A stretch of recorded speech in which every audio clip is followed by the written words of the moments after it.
عقمي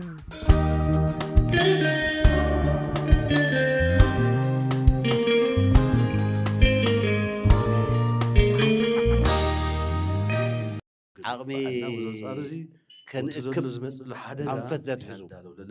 بتو قالس ذا حتى نازلو عمقت دون ردو لنا بودون دالو لنا زبل حسب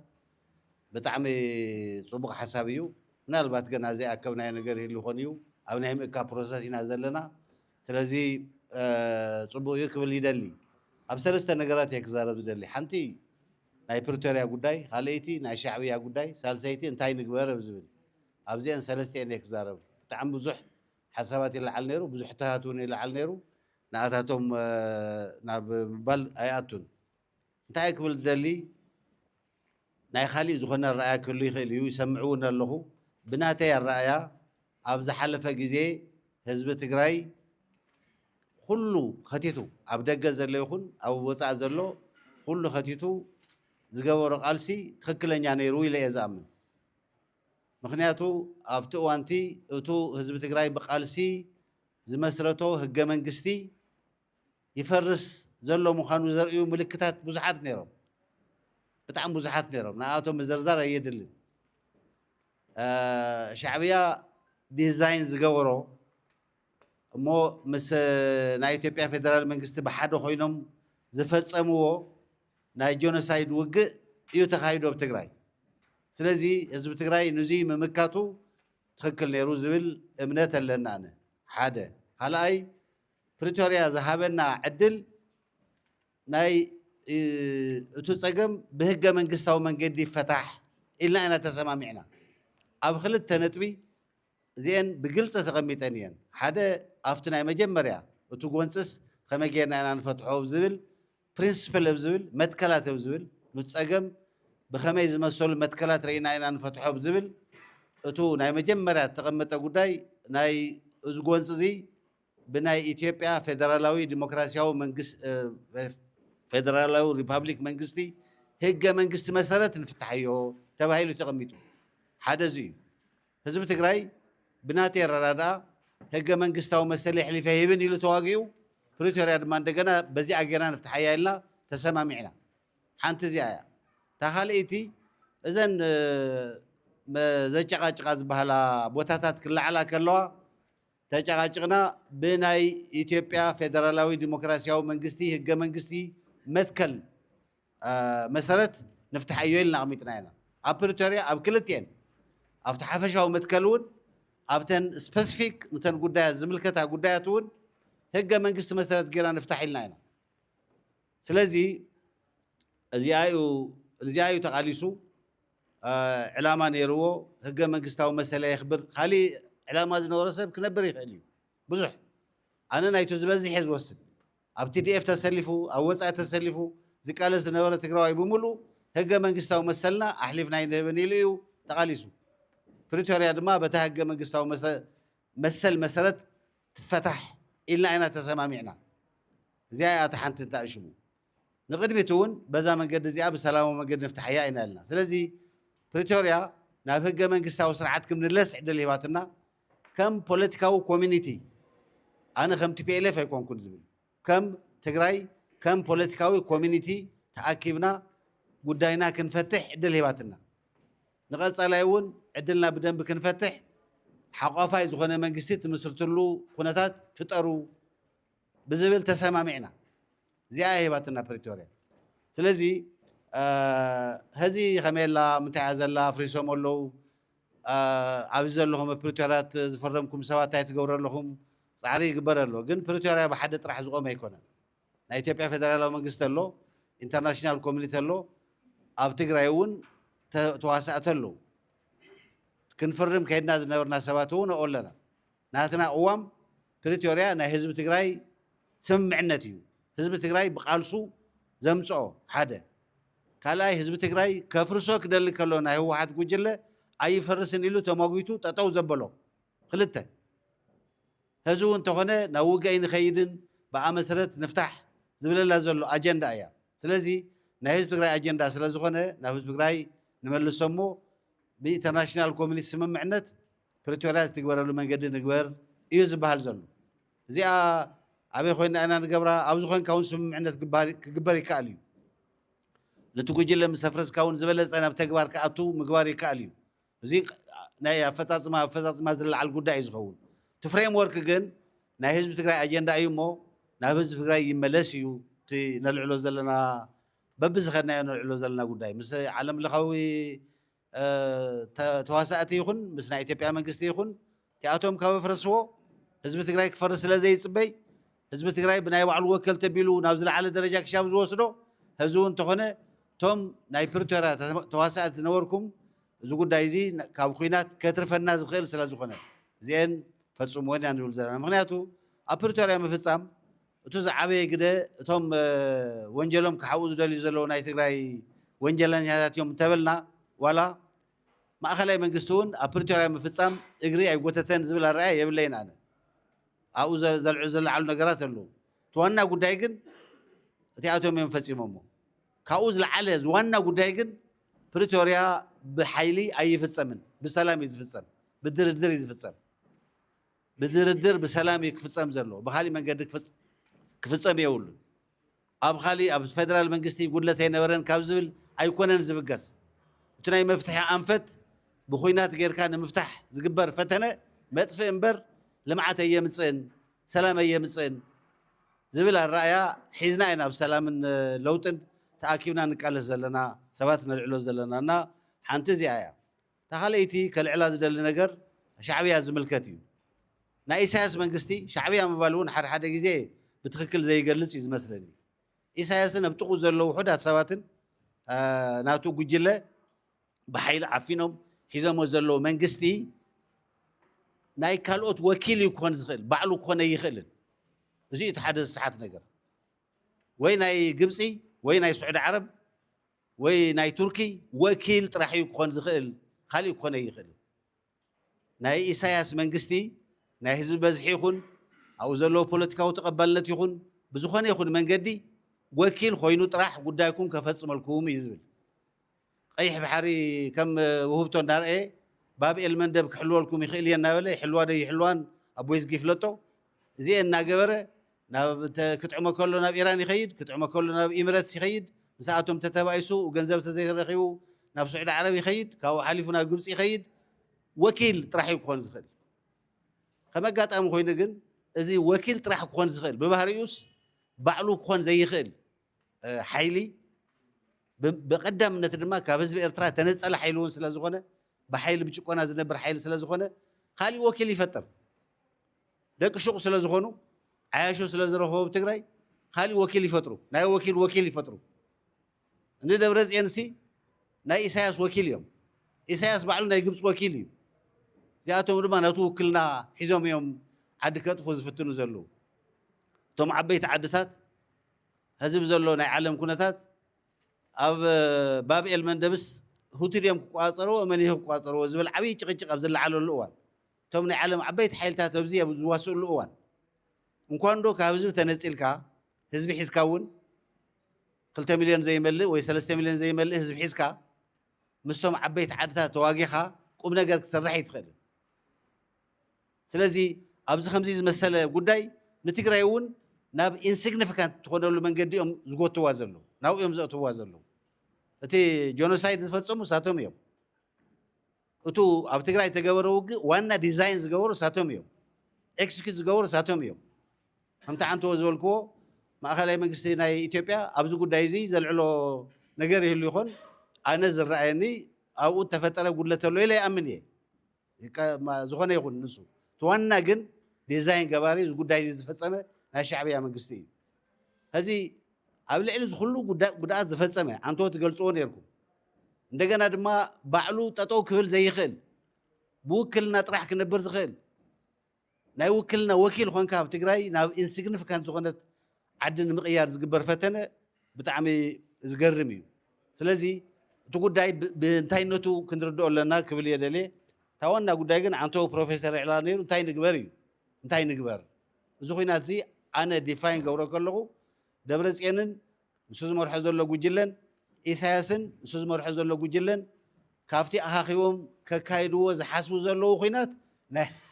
ናይ ህዝቢ ትግራይ ረብሓ ዘማልእ ኩናት ኣይኮነን ንህዝቢ ትግራይ ዝጠቅም ኣይኮነን ኣይ ኩናትናን ክንብል ከለና ንሳቶም ዝጀመርዎ ኩናት ኣይ ኩናትናን እያ ንብል ዘለና እኒ ደብረፅዮን እኒ ኢሳያስ ተፃሚዶም ትገልፅዎ ነይርኩም ናይ ህዝቢ ትግራይ ብቃልሲ ካብቶም ቀንዲ ተዋሳእቲ ኮይኑ ዘቕመጦ ህገ መንግስቲ ይቀደድ ዝብሉ ሓይልታትስ ምስኣቶም ፅምዶ ፈጢርና ይብሉ ኣለዉ ናይ ትግራይ ግዛእታዊ ሓድነት ኣይምለስን ምዝብሉ ሓይሊ ፅምዶ ፈጢርና ይብሉ ኣለዉ ትግራይ እንተዘይጠፊኣስ ኤርትራ ከም ሃገር ጠጠው ይትብልን ምክንያቱ እቲ ዋና ጉንዲ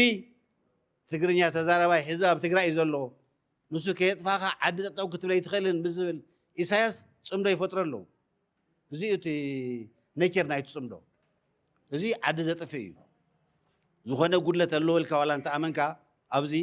ተቃሊስና ንዕርዮ ትብል እምበር ኣብዚ ናይ ኢትዮጵያ ዓዲ ነፍርስ ዝበሃል ሕልናን ድሌትን ኣይነበሮን ህዝቢ ትግራይ ምስ ዘይመፃመድና ፀሚድና ዓዲ ፋሕፋሕ ክትብል ንግበር ዝብል ሓሳብ ኣይነበረን ናይቶም ህዝቢ ፅምዶ ፈጢሮም ዘለዉ ሓይልታት ናይ መጨረሻ ደስቲኔሽኖም ናይ መጨረሻ መዕለቢኦም ኣይቐንዐሎምን ተዝቐንዐሎም ግን ዓዲ ፋሕፋሕ ምባል እዩ እዚ ናይ ህዝቢ ትግራይ ረብሓ የማልእን ንህዝቢ ትግራይ ኣይጠቅምን እዚ ኩናት እዚ ንህዝቢ ትግራይ ዝጠቅም ኩናት ኣይኮነን ብኣንፃሩ ግን መጥፊኦም ክኾን ይኽእል እዩ መጥፊኦም ክኾን ስራሕ እዮም ምክንያቱ ቃታ ምስሓብ እዩ ተሪፍዎም ዘሎ ህዝቢ ኩሎም ተወታቲፎም ኣለዉ ፅባሕ ደይጅመር ድሕሪ ፅባሕ ደይጅመር ይበሃል ኣሎ ስለዚ ኣብዚ ቃታ ምስሓብ ዝተረፎ ኩነታት ዘይተርፍ ኩናት ንኣታቶም መጥፊኦም ንግበሮ ብዝነኣሰ ግዜ ክውዳእ ብዝሓፀረ ዋጋ ክጠቃለል ህዝቢ ትግራይ ናብ ዝለዓለ ብርሰት ከየብፅሐ ክጠቃለል ንምግባር ንቃለስ እዩ ዝኸውን ክሻብ ህዚ ኩናት ክነትርፍ ንቃለስ ኢልና ዓመት ሰሪሕና ኢና ውፅኢት እውን ነይርዎ እዩ ውፅኢት ነይርዎ እዩ ካብ ቲዲኤፍ ዝሃትም ዘሎ ሓይሊ ኣብ ቲፒኤፍ ዝኣቱ ዘሎ ሓይሊ ስኡልካ ኩናት ዘይናትና ኩናት ኣይንቅበልን ኢሉ ስለ ዝኸደ ዝመፀ ነገር እዩ ስለዚ ንኣታቶም መጥፊኦም ክኾን ምስራሕ ይግባእ ኣብዚ ብዙሕ ስራሕ ይስራሕ ምዝርዛር ዘድሊ ኣይመስለንን እዚ የጥፊእና ንኣብነት ህዝቢ ክዕምፅ ምግባር ሓደ መንገዲ እዩ ኣብ ቲዲኤፍ ዘሎ ሓይሊ ክሃድም ምግባር ካሊእ መንገዲ እዩ ይሃድም እውን ኣሎ ህዝቡ ይወፅ ኣሎ ኣይ ኩናትናን ይብል ኣሎ ኩላትና እዚ ኩናትካ እዚ ደብረፅዮንን ኢሳያስን ተሻሪኾም ምስ ፋኖን ግዛዕን ኮይኖም ክሰርሕዎ ዝደልዩ ዘለዉ ናብ ቡርሃን ተፀጊዖም ምስ ቡርሃን ኮይኖም ክሰርሕዎ ዝደልዩ ዘለዉ ውግእ ናይ ህዝቢ ትግራይ ጥቕሚ ይሕሉን ኣይናትካን ውፃእ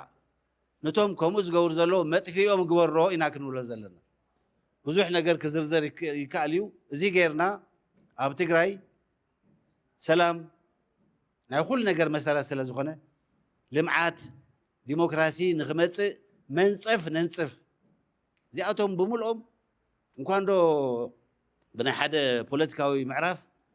ብወለዶታት እዮም ዝፍፀሙ ነዊሕ ግዜ ዝወስዱ እዮም ንሕና ክንምነዮ ንኽእል ነገር ነዚኣቶም ዝኾን መንፀፍ ነንፅፍ ኢና ክንብል ንኽእል ስለዚ ዝመፅ ዘሎ ኩናት ዘይተርፍ ኩናት ሓደ ብዝሓፀረ ግዜ ክውዳእ ንፅዓር ካልኣይ መጥፊኦም ንግበሮ ኣብ ትግራይ ሰላም ልምዓት ዲሞክራሲ ንክመፅእ መንፀፍ ነንፅፈሉ ናይ መወዳእታ ክህልዎ ንፅዓር ክብል እየ ዝደሊ የቐኒየለይ ማለት እዚ መድረኻት እዚ ንብዙሓት ነገራት የነቃቅሕ እዩ ብዙሓት ነገራት ክንሓስብ እውን ይገብረና እዩ ስለዚ ብዙሓት ካብ ቅድም ሕዚ ንሓሰና እውን ክንከይ ስለ ዘለና ኩሉ ስለ ትግራይ ስለ ዝኾነት ዘረባና ናላሽ ዝተወሰነ ነገር ትውስኸኒ ሃይለ ሓስብ እየ ግዜ ሓደ ሓደ ኢንፎርሜሽን እውን ፈሎ ክገብሮም እየ ሕራይ እቲ ሕዚ ትውግእ ናይ ህዝቢ ትግራይ ይኮነን እቲ ርእሲ ንኣና ኣይምልከትን ህዝቢ ትግራይ ኣይምልከትን እዚ ትክክል እዩ ህዝቢ ትግራይ ካብ መጀመርያ ተዋጊኡ ሰልችዎስ ይኣኽለና ሕዝስ ንልማዕ ኢሉ ዝወሰነሉ ግዜ እዩ ካብኡ ንልማዕ እንትብል ከሎ እቲ ድማ ኣይ ገና የይጥገውኩን ኢሉ ኣብ ዝኾነት ማማ ተሳቒሉ ትጉጅለ ንቐፅል ዝብል ዘሎ እዩ ስለዚ እቲ ምስሕሓብ ኣብ ውግእ ዝደሊ ጉጅለን ኣብ ውግእ ዘይደሊ ህዝብን እዩ ዘሎ እቲ ጉጅለ ውግእ ይደሊ እዩ ብኣይ ዝነብር እቲ ህዝቢ ድማ ክሓርፍ ይደሊ እዩ ክለምዕ ይደሊ እዩ ለውጢ ይደሊ ኣብዚ ኩነታት እዩ ዘሎ ሕዚ ኣብ ትግራይ እዚ ኩነታት እናኾነ መጀመርያ ደገፍቲ ነይሮም እዮም ሕዚ የብሉን ሕዚ ቀሪዮም ዘለዉ ኣብ ትግራይ تم جوجل نولون تم جات جوجل يكونن قعنتو ناي مننت كرايس زلهم سبات عينت يوم زولا يزارو سمع نيره ስለዚህ ናይ መንነት ክራይስት ዘለዎም ናይ ወንጀለኝነት ጭንቀት ዘለዎም ሓሲቦም ዝፈዘዙ ሓዎም ዘይፈለጡ ሓዎምን ሓውና ይኮነን ዝበሉ እዮም ብሰንኪ ጭንቀትስ ሓዎም ጠፊዎም ስለዚህ እዚኦም እዮም ዝመርሖ ዘለታ ትግራይ ስለዚህ ትግራይ ዘሎ ጉጅለት ሎካል አክቲቭ ብጣዕሚ ከም ዝገብር ዓይነት ዘይኮነ ዝፈዘዘ ብጭንቂ ዘሎ ጨኒቑ ድማ ናብ ሻዕብያ ዝተፀግዐ ሓይሊ እዚ ኢልና ክንኣምን ዘለና ኢለ ጨኒቑ ናብ ሻዕብያ ዝተፀግዐ ሓይሊ እዩ ኢልና ኢና ክንረዳእ ዘለና እምበር ናይ ትግራይ መንግስቲ ኣሎ ናይ ትግራይ ጉጅለ ኣሎ ክንብል ኣይንክእልን ኢለ ዝኣምን ኣነ ኩሎም ረእይዎም ውግእ መማረፂ ገይሮሞ መማረፅ ዝገበሩ ሓሲቦም ኣስንቲኖም ዘሎ ኩነታት ሪኦም ዓለማዊ ኩነታት ዘይኮነስ ጨኒቕዎም ከምዚ ዝተኸበበ ነገር ጨኒቑካ ናብ ገለ ትላተም ከምኡ እዮም ተላቲሞም ዝላቶም ዘለዉ ነዚ ድማ ህዝቢ ትግራይ ይቕበሎን እቲ መንእሰይ ይቕበሎ እቲ ህዝቢ ይቕበሎ ኣደታተይ ይቕበሎ ካሊእ ማሕበረሰቡን ይቕበሎን ዓለሙን ይቕበሎን እዚ ምዃኑ ይፍለጥ እዩ ከም ስለ ዝኾነ እውን ሕዚ ገፈፍ እናበለ ካብ ከካብ ከባቢኡ ክዋጋእ በብኸባቢኡ ክቀራረብ ሞኪሩ ሰራዊት ፈግ ኢሉ ተቃዊምዎ ሕዚ እንታይ እዩ ከንሳሕብ ድዩ ክቕፅል ድዩ ኣይፍለጥን ኣብኡ ተፀጊዑ ሓቒፉ ኣሎ ክወፅእ ድዩ ኣይፈልጥን ውግእ ብዘልካ ቁፅሪ ሞት ከም ዘሎ ውግእ ከም ዘሎ ብዘልካ ቁፅሪ ህውከት ከም ዘሎ ውድመት ከም ዘሎ ተሓይልሱ ይፈልጥ እዩ ግን ካብዚ መማረፂ የብል እታ ሰላም እውን ልክዕ ውግእ እያ ካብ ውግእ ንላዕሊ እያ እታ ሰላም ሲ ካብ ውግእ ንላዕሊ እያ እታ ውግእ እያ ትቐሎ ብኣይ ፕራክቲስ ገይሩ ተሓይሉ እዚ ስለዚ ከምኡ ስለ ዝኾነ ንውግእ እሱ ይደፍእ ኣሎ እቲ ህዝቢ ይቃወመሎ ኢለ እየ ዝኣምን ዝሓይሉ እዚ ውግእ ሕዛብ ቀረባ ርእይዋ እዩ ብክልተ ኣቕጣጫ ውግእ ሕዚ ዝሓይሉ እዚ ብናይ ቀደም እዩ ዝሓስብ ሕዚ ሓድሽ ኣይሓስብን ብቲ ናይ ቀደም ናይ 77 ከምዚ ጌርና ነርና ገለመለ ኢልካ ብ80 ከምዚ ተዋጊእና ነርና ኢልካ እዩ ዝሕሰብ ብሕዘ ይሓስብ ብሕዚ ተዝሓስብ ነይሩ እቲ ኩነታት ርኢኻ እዩ ዝሓስብ ስለዘይሓስብ ንወለጋ ኸይዱ ብ77 ንወለጋ ወፂሕ ነይሩ እዩ ኮማንዶ ኸይዶም ወለጋ ወፂሖም ሕዚ እውን ብታ ዓመት ዝኣተዎ እታ ቀደም ዝኣተዋ ወለጋ ኣስሳ ኸይዱ ባይ ዝሓስብ ቀደም ብመተማ ተመኪሩ ነይሩ እዩ ያው ንጀነራል ፃድቃን እዮም ዝመርሕዎ ነይሮም ጀነራል ፃድቃን ካብኡ ወፂኡ በቲ ናይ ሕዚ ይሓስብ ኣሎ እሶም ግን ኣብኡ ኣለዉ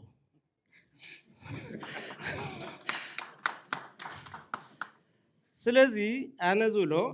ብኣይ ሓስቡ ስለ ዘለዉ ንኩምሩክ ከይዶም ኩምሩክ ምስ መን እዮም ከይዶም ሰብዓ ኣብ ሸረሪና እዮም ፀኒሖም ሓደ ሓደ ኢንፎርሜሽኑ ክሳገበሮ ስለ ዘለና ኩምሩክ ምስ መን እዮም ፀኒሖም ኩምሩክ እንትከዱ ከለዉ ሓደ ብርጌድ ናይ ሻዕብያ ነይሩ ሓደ ብርጌድ ናይ ሻዕብያ ታንከኛን ሞርዞም ፒታር ዝበሃላን ታንክን ሒዞም ከይዶም ምስኦም ናይ ሰብዓ ከይዶም ሓቢሮም ታፁም ደዚኣ እያ ሳልሳዮም ሱዳን እዩ ነይሩ ታፁም ደዚ ናይ ፅምዶ ውግእ እያ ተኻይዳ ኣብ ኩምሩክ ናይ ፅምዶ ውግእ እንትካይድ ከላ ናይ ፅምዶ መልሲ ነይራታ ስለዚ እታ ውግእ ከመይ ከም ዝኾነት ፅምዶ ክትኮን ከላ ናብ ቴክኖሎጂ እያ ትኣቱ ፅምዶ ክትኮን ከላ ታራ መድፍዕ ኣይትኮስን ፅምዶ ክትኮስ ከሎ ብቐሊል ነገር ይምለስ ናይ ፅምዶ መልሲ ናይ ፅምዶ ተኽሲ እዩ ነይሩ ስለዚ ኣብኣ ዓንዮም ብጣዕሚ ብዙሓት ናይ ሻዕብያ ታንክታት ተቓፂለን ካብዚ እውን ዝኸዱ ታንከኛታት ከባቢ 20 ዝኾኑ ካብ 60 ኸይዶም ነይሮም ኣብኡ ተቓፂሎም ከቢድ ውድመት ይወፅሑ ኣብ መወዳእታ ሒዝና ኢሎም ሓፍሓፍ ኢሎም ኣብ መወዳእታ ፀረ መጥቃዕቲ ገይሮም ጣዕዋዓም ሰበሎም ድማ መሲም ካልኣይ ተኸይዶም እቲ ናይ ሻዕብያ ሕዚ ሱስን ሓይሊ ኣለዎ እቲ ናይ ሰብዓ ግን ንእሽተይ እዩ ዘሎ ኣብ ኩምሩክ ዓብይ ፀገም ኣጋጢምዎ ዓብይ ክሳራ በፂሕዎ ተመሊሱ ድማ መይሱ ንሸረሪና ክምለስ ብድሮን ተወቂዑ ከቢድ ክሳራ እዚ ኣብ ልዕሊ ተጋሩ ዝበፅሐ ክሳራ እዩ ኣብ ልዕሊ ተጋሩ እቶም ዝቃወሙ ዘሎ ማሕበረሰብ ደቁ ኣብ ዘይፈልጥዎ ተሸይጦም ዋጋ ኣለዎም ዶላር ኣለዎም ንውድብና ኢሉ ተባሂሉ ወጪ ኣለዎም ፈሰስ ኣለዎ እቲ ዝውሃቦም ዶላር ፈሰስ ንውድቦም እውን መጠናኸሪ ተባሂሉ ንእሽተይ እያ ትውሃብ ናቱ $50 እያ ትውሃብ እቲ ዝበዝሕ ንውድብ እዩ ዝውሃብ ውድብ እያ እንተ ኤልያስ ስለዚ እዚ እዩ ዘሎ እቲ ኩነታት መፂና ናብ ሸረር ኢና ሸሪርና ፈኪሮም ክንሪኦም ኢና ኢሎም ሰብዓ ብዙሕ ፀቂጦም እቲ መሬት ብዙሕ ፈኪሮምሉ ብዙሕ ገሳይ ተባሂሉ 13 መፅያ ዕድለኛ ኮይና 13 ረኺባት 13 ብእግራ ይኸይዳ እግራ ምስ ከደት ኣብ ኸይዳም ንፍካር ጀሚራ ካብዚ ተወይዓ ባይዘዊ 13 ቁፅሪ ዝበሃል ኣብ ዓለም ዝተኸልከለ ይመስለኒ ዝተኸልከለ ቁፅሪ እዩ ከምኡ ስለ ዝኾነ 13 ዓድና እውን ሕዚ ከምታ ናይ ጀርመን ዘጋጥሞ ክፍለ ጦር ሕዚ እውን ከምኡ እዩ 13 ትበሃል ኣሃዱ ሕዚ የላን ክትከይድ ከላ 2800 እያ ኸይዳ ሕዚ 400 ቀርያ ኣላ እሶም እውን ይመፁ ኣለዉ ኣብ ታሪክ ተጋሩ 600 ተባሪኹ ይፈልጥን ብሓደ ግዜ ሕዚ 230 ብጥዕዮም ኣለዉ ካልኦት እውን ይመፁ ኣለዉ ትሰረፈ ልዕሊ 500 ድማ ቆስሉ ኣሎ እዚ መከላከያ ክምስገን ዘሎ ብጣዕሚ ፅቡቅ ገይሩ ሒዝዎም ኣሎ ይንከባኸቦም ኣሎ ውግኣት ይሕክሞም ኣሎ 500 ዝበሃል ውግእ ተሸኪሙ ዘምፅእ ሓይሊ ፌደራል እዩ እዚ እውን ተጋሩ እዮም ከምታ ናይ ቀደም ከይንገብራ ከይንደግማ ኢሉ ብጥንቃቐ ገይሩ ዝከናኸኖም ዘለው እዩ ስለዚ ሕዚ እውን ዝውግእ እዚ ስኢሉ ኣይነበረን ብጣዕሚ ከቢድ ዝተቐናበረ ቴክኖሎጂ ዝተመከረሉ ሲልካ ከምቲ ናይ ቀደም መድፍዕ ተኪሱ ገለ ስለዚ ናብዚኣ ኢና ንኣቱ ዘለና ትሕዚ ዘለው እዚኣ ተጋጥሙ ስለዚ ኖ ኢልና ኣይምልከተናን ዝብል ኣጀንዳ ምፍጣር ትክክል ኣይምልከተና ብዙሓት ተጋሩ ኢና ንሃልቕ ዘለና ምስ ሱዳን ኮንካ ንተጋሩ ንሓዲኦም ወጊንካ ምቅላስ እውን ነውሪ እዩ ገበን እዩ መሕፈሪ እዩ ስለዚ እቲ ካሊእ ሕዚ ተጋዳላይ እውን ይቐርብ ኣሎ እናተፀግዐ ይኸይድ ኣሎ እታ ናይ ሸረሪና ነገር ክትገጥሞ እያ ህዝቢ ትግራይ ክፈልጣ ዘሎ እታ ናይ ሸረሪና ነገር ክትገጥመካ እያ ንበሎ ወድኻ መልሶ ኣይትረኽቦን ንበሎ ኣይትረኽቦን በቃ ባዕሎም ኮ እዮም ዝብሉ በቃ መን ከም ዝተኮሶ ከመይ ኮነ ይፈለጥና ናብ ልዕለይና ይዓልዩ ኮ እዮም ዝብሉ ስለዚ ውግእ ግደፍ ኢልና ክነሕወን ንኽእል ክነቕሎን ንኽእል ምቅላል ዝበሃል እዩ ምቅላል ዝበሃል ክነቕርዮ ዋላ እንዘይከኣልና ብዙሓት ሰባት ስለዚ ሓይሊ እዚ ዓፅሚ እዩ ክቐሪ ዘለዎ ዓፅሚ ዋና ሓይሉ TDF እዩ TDF ኖ ኢልና ኩሉና ቤተሰብ ኣለና ካልእ ኣለና ንብሎ ኣለና ካብዚ ይብልዎ እዮም ይድልልዎ እዮም ደለልቲ ኮይኖም ይድልልዎ መሬት ክንበካ ኢና ከምዚ ክንገብረካ ኢና ከምዚ ንገብረካ ኢና ይብሉ እዮም መሬት ንሕና ሰይንህብን ዲና ንስኹም መቕረበት ኮንኩም ንትውቕ ዘሎ ተጋዳላይ ክወሃቦ ይትፈቕዱ እንዲኹም ክትፈቕዱ ኢኹም ኢለ ዝኣምን ስለዚ መሬት ንሕና እውን ከምንዎ እንዲያም ዝሐሸ ሓሲብና ከምንዎ እውን ክንሓስብ ኣለና ክሓስብ ኣለዎ ንሕና እውን ክንነግሮ ኣለና መሬት ሓሲብና ከምንዎ ክንሓስብ ኣለና ካልእ ዲዳር ዝበሃል ዲዳር ንሕና ኢና ኣብቲ ዲዳር ዘለዎ ቦታ ዘለና ንሕና ኢና ምስ ፌደራል ዘለና ዲዳር ናና መፁ እዩ ደሞዝ ይብልዎ እዮም ደሞዝ ነስተኻኸል ገለመለ ኢሎም እዮም ሕዚ ሓድሓድ ነገር ምስ ኣጋጠሞም ደሞዝስ እንታይ ኮይንና ድሕሪ ኣመዓራሪናዮ ናይታ ሃገር ሃፍቲ ተጠቒምና ናይታ ፌደራል ትበሃል ናይ ኢትዮጵያ ሃፍቲ ናይ ተጋሩ ሃፍቲ እዩ ናይ ተጋሩ ሃፍቲ ናይ ፀላእ ሃፍቲ ይኮነን ስለዚ እዚ ንተጋሩ ደሞዝ ይኾኖም መልምዕ ይኾኖም ኩሉ ነገራት መንቀሳቀስ ይኾኑ ስለዚ ብዝሕሸ ዓቕሚ ንህቦ እምበር ንኽልክሎ ከም ዘይኮነ TDF ክፈልጥ ትእሊት ክፈልጥ ማሕበረሰብ ክፈልጥ ክኽእል ኣለዎ ኢለ እየ ዝሓስብ ስለዚ እዚ እንተሓሲብና ዝሓይሊ እዚ ምስ ፈረሰ እንታይ ኢና ክንገብር ኣለና ኢለ ኣነ ክሓስብ ከለኹ ክንገብሮ ዘለና ሓደ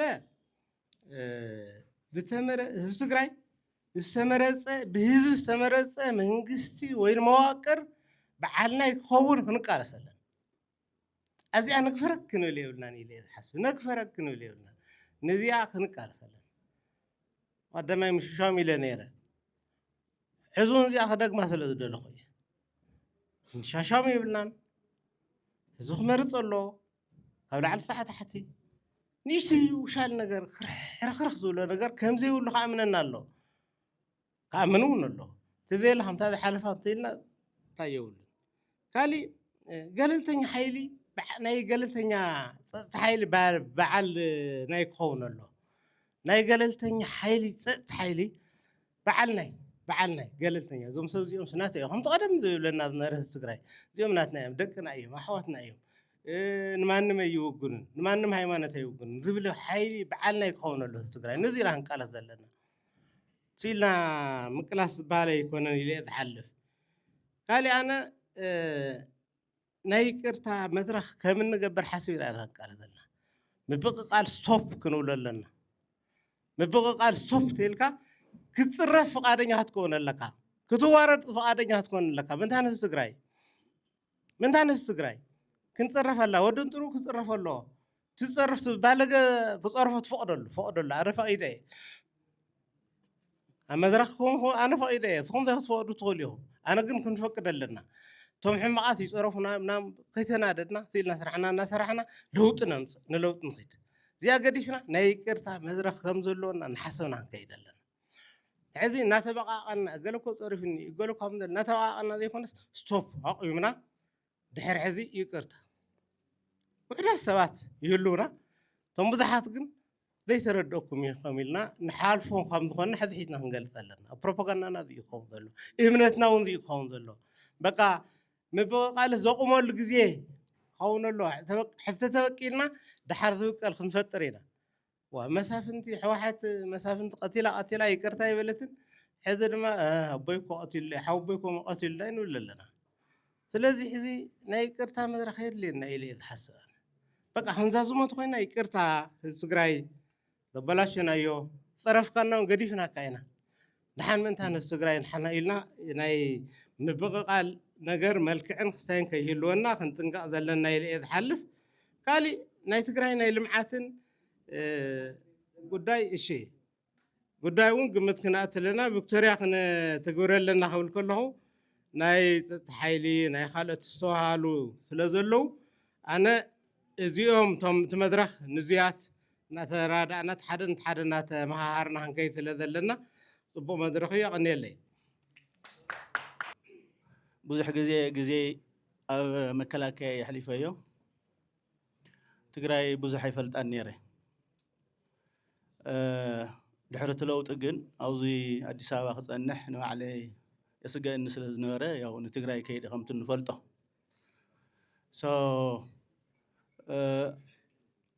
أول سراوي تجري كوينة مكيته دحري وعل بريطانيا ناي تجري سجم كم مساراتون مفتاح تواهيلو ناي تجري محدرة نصنع عيو زول أمر حيزنا جنرال أركان بعلوز مرحو تجري نعناية إن تأييد عزيبة وردت يتعزيبة وردت مالت أو تجري تبوليتيكا وسلطان نهزب يكونن تكال يلن تكال ناي تجري حدا جلي من النت زبكة نسوي فردويت بعلوي بيت مخري بعلوي فزامن نسوي كلها ካብ ሓወልቲ ኣትፍልፍል እዚኣ ጽኒዕና ካብ መሰረታ ክንፈትሓ ምስ ተበገስና እውን እዩ እቲ ጉጅለ ብጣዕሚ ዝሰግአ ቅድሚኡ ስኽፍክፍ ይብሎ ነይሩ ካብታ ስልጣን እሽተይ ፈንተት ስለ ዝበለ ገለ ሸርሕታት ምህዝ ነይሩ ግን ኣብቲ እቲ ጽንዓት ካብቲ ጽንዓት ብዝተረኸበ ብዝነጸርናዮ ርካብ ተደናጊጹ ቅድሚኡ እቲ ኩናት ንምንታይ ተፈጢሩ ከመይ ተመሪሑ ክንሕፅሮ ዶ ይንኽእል ነርና ኣብ መንጎ ክንወዓዓል ይንኽእል ነርና ብዙሓት እሹታት ነይሮም ንሱ እውን የስግኦ ነይሩ እቲ መኸተ ስለ ዘይወዳእናዮ ናብ ገምጋመይ ንኣቱን ኢሉ ሓላፍነት ክወስል ስለ ዘይደለየ ማለት እዩ ጸኒሕና እውን ካብ ህዝቢ ዝተኣከበ ንመኸተ ዝተኻለ ካብ ጸላእ ዝሃጀምናዮ ዘቃጸልናየን ሓፂን መፂን ገንዘብ ንብረት ማሽነሪ ነዳዲ መድሓኒት ኩሉ ዝተጓሓለ ተጸኒዑ ዜራ ናፍቲ ጉጅለ ኸይዳ ሰብኣዊ ረድኤት እውን ከምኡ ተጓሒሉ ዜራ ናፍቲ ጉጅለ ኸይዳ እዚ ጉጅለ እዚ ኣብ ትግራይ መንግስቲ ክህሉ ኣይደልን መንግስቲ እንተሃልዩ ሕጊ ከኽብር እዩ መንግስቲ እንተሃልዩ ተሓታትነት ከስፍን እዩ እዚኣ ዝገብር እንተኾይኑ እዚ ጉጅለ እዚ እስር ቤት ይገዝኡ ካሊእ ገዛ ይብሉ ኣይግብኦን እዚ ሕዚ ሒዝዎ ዘሎ ነፃነት ኣይግብኦን ካብዚ ተወጊሱ تا وعل بريتاريا زغلوا واجا خفيلنا وعل بريتاريا ختم زجبرنايو أفريسو نمن هو نتوم بوعل بريتاريا تنقلاليفنا إلهم زأمنو حيلتات هو تنقلاليفنا مالد هزو تجراي ملينا خيز نتنايو وعل بريتاريا أدحينوه إلهم زأمنو حيلتات مالتي وعل بريتاريا مفراستاي مالتي ناوكينات متاو مالتي ناو كينات ندحرنا أتو كما جمريو كينات مترافي ساحزي ببزلنا يو بطن بزخنا من قد حسابنا ون ارتكوليت أو زي كونه من قدي بقطعين تيتودونا هزو تجراي من سي تجراي كاوشتو بزوجسونا لو تدليت حزي تقولله كهزو تنوصيلي موتو يغريان موتو يغريان حزن احنا زوج الذي موتو نحرزو يغريو نحنا خي كافتي زوج الذي زخدو زنوره من قد استفلي نجر كنسرح كوميتمنت لنا دو سينس اوف ايرجنس لنا دو سرو كهارسنا دنا نحضريو نيرو قدمي زتزارو حوي تاينا او نصرت اللدو افتحز له خناتات نصرت اللدو بتخكل بهزاو نعبي كنا اليو نخل حزي تاينا خنقبر زلنا امنتنا او حدا ديو انفتنا او حدا ديو زلو ازي من صار زدلي مسلني نمنتاي قالسنا خلتين حنتي مفراس كاوها زفرس عريها زولص نجر او تግራይ ኢንስቶል ምግባር እዩ እዚ ኣነ ምግባር ንሕና ድልዋት ዲና ትካል ክነጣይሽ ታ ፖለቲካ ስልጣንና ህዝቢ ክንመልሳ ፍትሒ ክነንግስ ድልዋት ዲና ሰልፍለስ ኮይና ካብ ስልጣንን ኢጎን ነፃ ኮይና ክንሰርሓ ዲና እዚኣ እያታ ንስኹም እውን ክትምልስዋ ዘለኩም ኣብዚ ሕትኽቱ ዝበሃል ዘሎ እውን ንሱ ይመስለኒ ይቕኒየለይ